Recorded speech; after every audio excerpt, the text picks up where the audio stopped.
بس یار خاموش ہے ہاں خاموش ہے. اب آخری چیز جو میں آپ سے کہنا چاہتا ہوں وہ یہ کہ اس قوم اور ملک کی جو ترقی کے امکان ہیں وہ اتنے کشادہ اور اتنے وسیع ہیں کہ آپ جتنی دوڑ لیں اللہ تعالیٰ آپ کو اتنی زیادہ ترقی دے. لیکن اس کی ایک شرط ہے اور وہ شرط یہ ہے کہ یہ جو ملک حاصل کیا ہے یہ اللہ کے نام کے اللہ کے رسول کے تعلیمات کے لیے حاصل کیا تھا تاکہ یہاں کے رہنے والے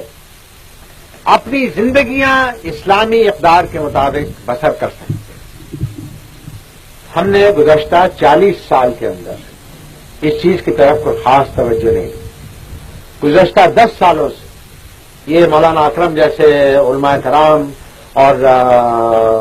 یہاں کے اکابرین جنرل مجید ملک صاحب راجہ افسر میں جو صفدر صاحب کی عنایات ہیں کہ ہم گزشتہ 10 سال سے کچھ تھوڑی سی اسلامی اقدار کی طرف توجہ دلانے کے اندر کامیاب ہو سکے.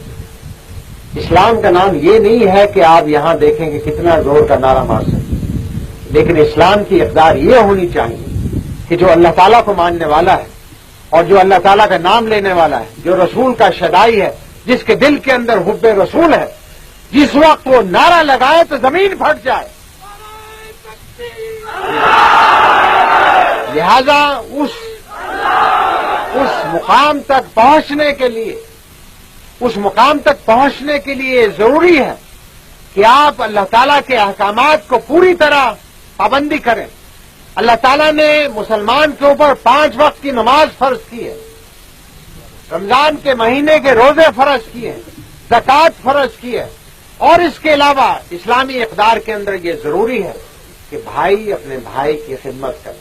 پڑوسی اپنے ساتھ والے کو دیکھے کہ آیا اس نے 2 وقت کی روزی اس کو میسر ہوئی یا نہیں ہوئی، بیمار کی تعمیرداری کی ہے آپ نے نہیں کی ہے، آپ نے اپنی بہنوں بچیوں کو وہ تعلیم دی ہے یا نہیں دی ہے جس کے ذریعے سے وہ آئندہ آنے والے معاشرے کی بنیاد رکھ سکے. کیا آپ نے اپنی 24 گھنٹے کی زندگی کے اندر اللہ تعالیٰ کے لیے کیا کام کیا؟ اگر آپ اپنے دل سے یہ پوچھیں گے اور اگر جواب مثبت میں نکلے گا تو آپ مسلمان ہیں، اگر جواب نفی میں ملے گا تو اس میں لازمی بات ہے کہ ہمیں اور اس کے لیے کچھ اقدام کرنے ہوں گے. دعا کیجئے کہ اللہ تعالیٰ ہمیں صحیح معنوں میں مسلمان بنانے کی توفیق عطا فرمائے. اللہ تعالیٰ ہمیں صحیح معنوں میں ایک منٹ اللہ تعالیٰ ہمیں صحیح معنوں میں رسول مقبول صلی اللہ علیہ وسلم کی سنت پر چلنے کی توفیق عطا فرمائے. آج صورتحال یہ ہے یہاں اس علاقے کے اندر تو امن و امان ہے، اللہ تعالیٰ اس علاقے کو ہمیشہ امن و امان سے نوازے، لیکن پاکستان کے بعض حصے ایسے ہیں جہاں بھائی بھائی کا خون کر رہا ہے. اسلام کے اندر اگر ایک مسلمان کا ناحق خون بہاتا ہے تو وہ ایسا ہے جیسے پوری قوم کو خون کر دیا. آج پاکستان کے اندر بھائی بھائی کے خلاف ہمارے بعض خطے ایسے ہیں، بعض ایسے شہر ہیں جہاں پر کہ صورتحال بڑی تشویشناک ہے.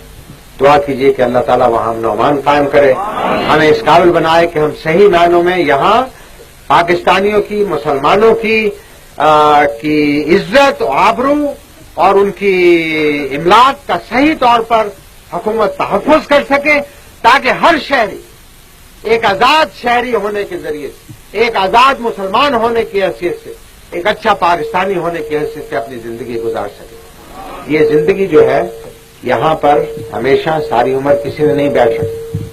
یہاں سے 10 قدم کے فاصلے پر دیکھیے آپ کو قبرستان نظر آئے گا. آپ اور میں روزانہ ایک جنازہ جاتا دیکھتے. ہم نے بھی ایک دن اس مٹی کے نیچے 6 فٹ جانا ہے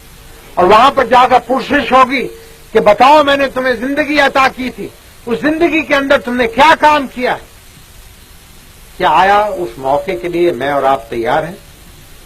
اگر تیار ہیں تو پھر ہمیں اپنے آپ کو خوش قسمت سمجھنا چاہیے. اگر تیار نہیں ہے کیونکہ موت کا وقت معین نہیں ہے، اگر اللہ تعالیٰ زندگی عطا فرمائے تو اس کا صحیح فائدہ اٹھا کر قوم اور ملک کی خدمت کرنی چاہیے، اسلام کی خدمت کرنی چاہیے، اپنے بچوں کی، اپنے عزیز و اقارب کی خدمت کرنی چاہیے، تاکہ ہم آئندہ کے لیے ایک ایسا معاشرہ چھوڑ کے جائیں جو کہ صحیح معنوں میں اسلامی اقدار کو مؤثر. میں آپ سے توقع کروں گا کہ چکوال کے لوگ، اس خطے کے لوگ، یہ بڑا مردم خیز خطہ ہے، جیسا کہ مولانا نے آج اپنی تقریر میں بھی فرمایا، اس خطے کے لوگوں نے اس قوم اور ملک کے لیے خون بہایا ہے، اس کی سرحدوں کی حفاظت کے لیے جان کی قربانیاں دی ہیں۔ آج بھی افواج پاکستان کے اندر سب سے بڑا حصہ آپ کے اس خطے کے ساتھ تعلق رکھتا ہے۔ یہ ایک نہ صرف قوم اور ملک کی خدمت ہے بلکہ ایک عبادت ہے۔ مجھے امید ہے کہ آج کے جوان بچے جو ہیں وہ پڑھ لکھ کر تعلیم حاصل کرنے کے بعد افواج پاکستان کے اندر آئیں۔ میں ریکروٹنگ میلہ نہیں چلا رہا ہوں، صرف میری اپنی توقعات کا اظہار کر رہا ہوں، کیونکہ جس خطے کے لوگوں کے اندر اللہ تعالیٰ کی محبت ہوگی، رسول کی محبت ہوگی، اس کو ان کے اندر قوم اور ملک کی بھی محبت لازمی طور پر ہوگی۔ اور جب اس جذبے کے ساتھ آپ آئیں گے تو پھر کوئی دشمن آپ کے سامنے کھڑا نہیں ہو سکتا۔ آج پاکستان کو بہت سے دشمنوں کا مقابلہ ہے، اندرون ملک بھی اور بیرون ملک بھی۔ یہ ہم اسی حالت میں اس سے نجات حاصل کر سکتے ہیں جب ہم میں اتحاد ہو، اتفاق ہو، اللہ کی رسی کو مضبوطی کے ساتھ پکڑ کر اس کی راہ کے لیے چلنے کے لیے ہم ہمہ رہیں، تاکہ اللہ تعالی ہمیں اس دنیا کے اندر بھی اور آخرت کے اندر بھی سرخرو فرمائے۔